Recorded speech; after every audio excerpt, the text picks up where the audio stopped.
የኔ ውድ የኔ ፍቅር በጣም ነው ማፈቅርሽ የሚላት አይመስላችሁም? ዛሬ ፍቅሩን እንደሚገልጽላት አልጠራጠርም።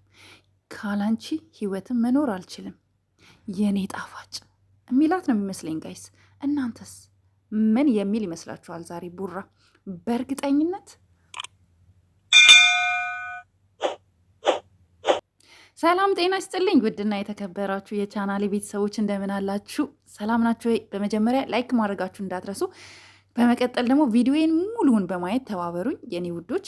በጣም ነው የምወዳችሁ፣ በጣም ነው የማመሰግናችሁ፣ በጣም ነው የምታበረታቱኝ። ሰብስክራይብ ታደርጉኛላችሁ፣ ኮመንት ጽፋላችሁ፣ ከልብ አመሰግናለሁ። እውነት ለመናገር በተለይ ደግሞ የጨረቃዋ ቤተሰቦች ማለት ነው ውዶች፣ ዛሬ በአዲስ ፎቶ መጥተዋል ማለት ነው እና እንዳያችሁትም የሆዷን ያዝ እሷም እጇን ትከሻው ላይ ጣል አድርጋ እንግዲህ በስስት እየተመለከታት ነው ማለት ነው። ጋይ ዛሬ እኔ እውነት በጣም ደስ ብሎኛል። ባይዘዌ ማለት ነው ሁል ጊዜ ሲጣሉ ብቻ ነው እንዴ እናንተ ግር እያላችሁ እየመጣችሁ አንዳንዶቻችሁ ቪዲዮ የምታዩት እንዴ? ካልተጣሉ ቪዲዮ በደንብ አይታይም እንዴ? ቪዲዮ ይውላቸው እንጂ ቪዲዮ ይውላቸው። እንደ ሌላ ጊዜ ሼር አድርጉላቸው፣ አግዟቸው። ቪዲዮቸው ሲጣሉና ሳይጣሉ እይታው አንድ አይደለም። ለምን እንዴ? ላይክ ማድረጋችሁንም አትቀንሱ።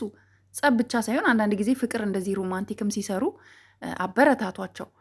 እና ደግሞ ጋይስ እኔ ዛሬ በጣም ደስ ብሎኛል። እኔማ በቃ ቡራ ዛሬ ለሀይሚ የኔ ውድ የኔ ጨረቃ በጣም ነው የምወድሽ፣ በጣም ነው የማፈቅርሽ። ከአንቺ ሌላ አንቺ ከሌለሽ ካጠገቢ ምድር ባዶ ናት። የኔ ጣፋጭ የኔ ቅመም የህይወቴ ውሃ ልክ አንቺ እኮ ለእኔ ከላይ የተሰጠሽ ሁሉ ነገሬ ነሽ የሚላት አይመስላችሁም? እንደዛ ነው የሚላት። ሳም ሳም አርገኝ፣ ሳም ሳም አርገኝ፣ እኔ ያንተ ነኝ የሚለው ሙዚቃ ጋብዣቸዋለሁ ማለት ነው ውዶች። እንደምታዩት ዛሬ ፏ በሽረቅ ፈረቀቅ ብለው መተውልናል ማለት ነው። እኛ እነሱ እስኪመጡ ድረስ እኛ መገመታችንን አናቆምም። እርግጠኛ ነኝ ዛሬ የሆነ ነገር ሰፕራይዝ ያደርጋታል ብዬ አስባለሁኝ። በቃ እንደሚወዳት ፍቅሩ እንደሚገልጽላት አልጠራጠርም ነው ብዬ ነው ማስበው።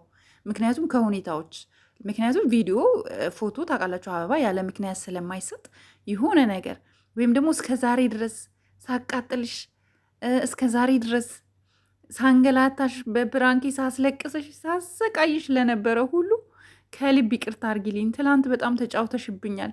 ከዚህ በኋላ እባክሽን ፕራንክ አታድርጊኝ የሚልስ አይመስላችሁም ጋይስ? እኔ እሱንም እጠረጥራለሁ። ኤንዌይስ ጋይስ እናንተ ሀይሚ እኮ እየወፈረች ነው ጋይስ። ሀይሚ እየወፈርሽ ነው። መወፈር አለብሽ እንዳልነው አሁን እየወፈርሽ ነው። ቡራ አንተም አምሮብካል። ሁለታችሁም በጣም ነው የምታምሩት ጨራቃዎች። ግን እኛ ሆዳችን እየበላን ነው ጋይስ። እኔ ሆዴን እየበላኝ ነው። ምንድን ነው? እስኪ ኮመንት ላይ ጻፉ። ምን ይመስላችኋል ጋይስ? ምን ይመስላችኋል? ዛሬ ጠርጥሩ እስኪ። እኔ ግን እንደነገርኳችሁ በጣም ነው የምወድሽ፣ በጣም ነው የማፈቅርሽ። ካላንቺ እስትንፋሴ ቀጥ ትላለች። ውሃ እንኳን ስጠጣ ከጉሮሮ አይወርድም አንቺን ካላየው። ምግብ ስበላ ጨጓራ አይፈጭም የሚል ነው የሚመስለኝ። ምክንያቱም አደገኛ ፎንቃ ገብቶለታል ቡራ። አደገኛ ፎንቃ፣ አደገኛ ፍቅር ውስጥ ነው ያለው ቡራ። በጣም ነው የሚያፈቅራ ባይዘዌ ሀይሚን ቡራ።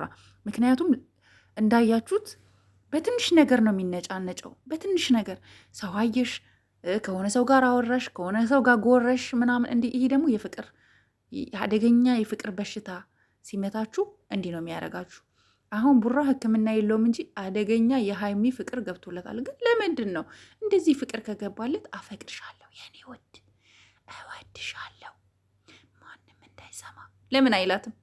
እኔ አውቃለሁ ቀለበት ምንም አያደርግም፣ የልብ መገናኘት ነው ዋናው ነገር። ግን አንቺን የሚመኙ አንቺን የሚፈልጉ ዞር ብለው ወደ አንቺ እንዳያዩ ዛሬ ይህችን ቀለበት አስርልሻለሁ ብሎ ከኪሱ የሆነ ቀለበት አውርዶ ቢያስርላት ምን ይሰማችኋል ጋይስ? አደነግጡም? ባይዘዌ አንድ እጁን እኮ ኪሱ ውስጥ ከቷል። ምናልባት እያወጣም ሊሆን ይችላል። እና ኤንዊስ ጋይስ ገምቱ እስኪ ምን ሊሆን ይችላል ጋይስ? ምን ሊሆን ይችላል? እንደገና ደግሞ በተረፈ ደግሞ ሌላው እንዴት ነው? እኔ መዳም ቤት ሆኜ መንጃ ፍቃድ ማውጣት ፈልጋለሁ። እንዴት ነው ላላችሁኝ፣ በጣም ቀላል ነው፣ ኢዚ ነው። ዋናው ነገር መንጃ ፍቃድ ለማውጣት ድፍረትና ደፋር መሆን ብቻ ነው የሚጠበቅባችሁ እህቶቼ። እና በጣም ቀላል ነው። አግዛችኋለሁ። እንደነገርኳችሁ ቴሌግራም ግሩፕ አለን። መግባት የምትፈልጉ ቴሌግራም ሊንክ ከታች አስቀምጣለሁ። ወደ ግሩፓችን መግባት ትችላላችሁ። ምንም አይነት የእኛ ግሩፕ ምንም አይነት የገንዘብ መዋጮ አይሰራበትም። ምንም አይነት ስድድብ የለበትም። ምንም አይነት ሃይማኖታዊ ነገር አይደረግበትም። ምንም አይነት ስለ ብሔር ምናምን አይወራበትም።